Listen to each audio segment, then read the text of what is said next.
Well, I'll give you two things that spring to mind what makes Golfweek different than the rest. One is depth of coverage. I mean, we cover so many facets of the game. We're just simply not a competition magazine. While competition is the core of what we do, if you love golf, we write about course architecture, we write about the business of golf.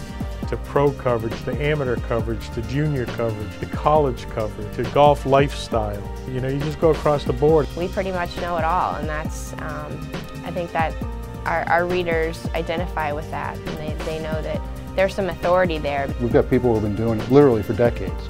You've probably got several hundred years worth of cumulative knowledge in that room. There's so many experts here at Golfweek, whether it's Jim Achenbach on equipment or a guy like Brad Klein who knows everything about golf course architecture or just the depth of everybody's Rolodex here. If you need to talk to somebody here at Golfweek's going to have their number. I don't know that anyone or any other publication out there can really match that level of knowledge that we have at that table. Again, we're back to the beauty of Golfweek. Golfweek has its whole hand on the pulse. That's the beauty of it. We have experts in every beat. One of the things that Golfweek really does well is we're out there. We're really out at the tournaments reporting, and I think that's something that sets us apart. In many ways, I feel at Golfweek we kind of have a mission of being historians of a great golf game.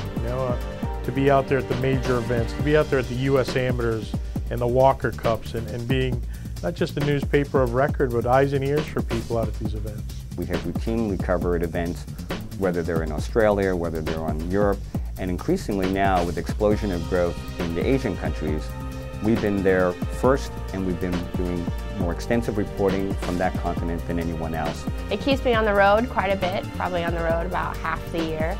But it's the only way to do it. You got to be out there seeing it for yourself. We're put to the test every week because we're writing to a very knowledgeable group, a group that's very serious about their game, a group that plays the game quite well, and a lot of times at the top amateur levels.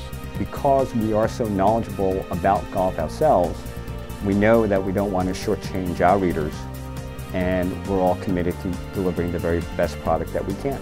There are a lot of good stories out there that I still want to write. I've got a whole laundry list of ideas, and that's the great thing about golf is there's so many people that love this game that are part of it, that will shape its history in the year to come, and I want to be there to tell those stories.